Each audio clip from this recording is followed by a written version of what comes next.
How are you feeling? I'm feeling pretty great right now. You look wonderful. Well, Myra, unfortunately, breast cancer was not your first experience with a major cancer event. How did you find your breast cancer? Well, my other cancer was kidney cancer. That was like 7 years ago. So this was not my first cancer event. A kidney cancer and my breast cancer, it was crazy how I found it. I was watching a television program and it was about a lady who had double mastectomy. And I said to myself, Myra, you got to go get checked out. You got to check yourself because I never do it. I never did do it very much. And then I found a lump, and that lump was like a little tiny ball.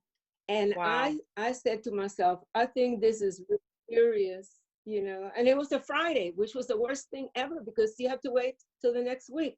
And so I called you and you got me an appointment with Dr. Corsetti, and you came with me and you've been with me through the whole thing.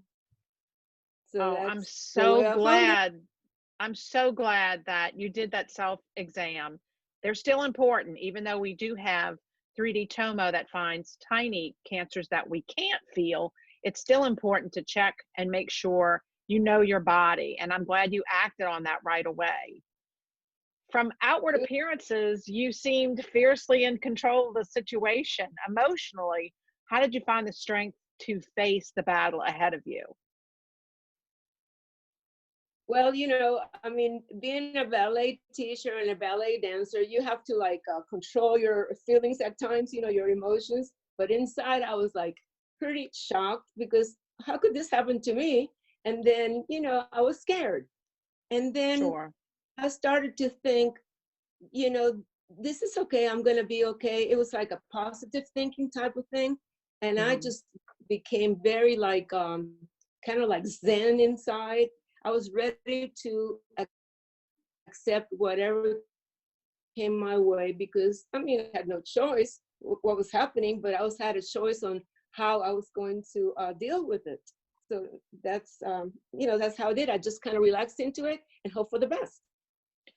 And you were fiercely in control for sure, because you made breast cancer look easy. You did. You were in command, or at least that's the way it appeared. And you did have to be strong for your daughter and for your grandchildren and for your husband too. And Hmm. with that said, how were they supportive in your battle with breast cancer? How did they help you through it? Well, to tell you the truth, I have a crazy Cuban family, right? Cuban and American. And then they were all like freaked out. I think they were more scared than I was with the whole thing. So I had to kind of like keep it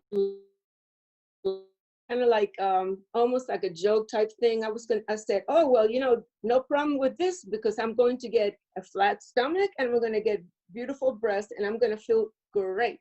So I was trying to make them feel better. And they just were supportive because they were there, but I think they were really kind of scared more than I was. It is a scary thing to face, and you handled it so gracefully. And even as moms, we don't get a day off, even when we're sick. And it's nice when everybody's got a calm demeanor and manage what's going to happen with um, with some grace and style. And you did that. Uh, would you like to talk about the professionals that helped you through this and give a shout out to any of the doctors at Oh, Oxner? oh, these are my guys. These doctors are with me forever. I had two fantastic doctors. My first one was Dr. Ralph Corsetti. Of course, he's the one that diagnosed me with a cancer, and he did the mastectomy for me. And then I had Dr. Robert Allen, who was the pioneer of the DF flap, which is just like a muscle sparing surgery. And he has other Yes. flap too. He's like the best in the world. So I was the luckiest person ever. And they were kind. They listened to me. We joked a lot, which kept things just, not as serious. And I just got through it with them. They were like my family. And that's a very important relationship to have because it's such a personal and life altering experience. And I did not ask you this previously, and we don't have to talk about it if you don't want to, but can you talk a little bit about your tattoo experience? Oh, that was awesome. I had, you know, me,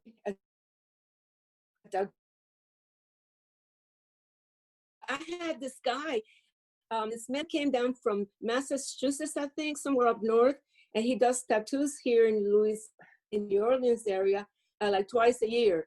So I kept waiting for him, waiting for him. I needed a tattoo. So I went and he did it, and I thought it was gonna hurt, but within like 10 minutes, he had both done, and it was perfection.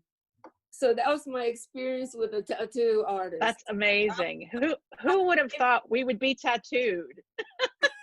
I thought maybe I was gonna do a butterfly or a flower or something, but no, I just went with normal nipples. You know? Well, that's a great thing. I was going to have Born to Ride put on my chest, but no one would agree to do that. So unfortunately, I had to forego that Oh, idea. that's so funny. It's so good that you have such a wonderful attitude about your outlook and your new fabulous body, and life is good. Yeah, I We mean, can't take it for granted. you have to go with the flow. I mean, you can't fight this, and you just have to look at things positive. What can you get out of it? You know, what's going to be good out of this? So that's what I did. You know, and it was not And a bad experience for me. I mean, it was not really bad because I I, had a good. I have to agree with you there. Having breast cancer was not the worst thing that happened to me. I would not have met all the amazing people that I have in my life now. And it certainly changes the way you see everything every day. It certainly Yeah, changes your perspective. yes. If you had some advice to give people to take away today when something like this occurs in their life, what would you tell them? I would tell him, I mean, to do research. I mean, don't just listen to one person. I think it's good to um, don't believe everything you read, okay? But do research. Also, do a lot of praying, which that helps a lot. And Yes. just kind of say, this is life, and this is what it was dealt to me. This is what you have to do. Just go with it. That's very sound advice. And I think someone said it earlier in the week, living in faith and not fear is the way to go. Exactly. Exactly. Well, It Myra, is. I want to thank you from the bottom of my heart for all of your valuable time that you give to our Breast Friends volunteer group. And you are the best PR person a girl could ever ask for. But Thank you. most of all, I want you to know how much I treasure our lifelong friendship, and I love you. And I can't wait for this pandemic to be over so we can continue having fun on our Friday night dinners with our husbands. I know. And you And know what? I love you twice as much as you love me.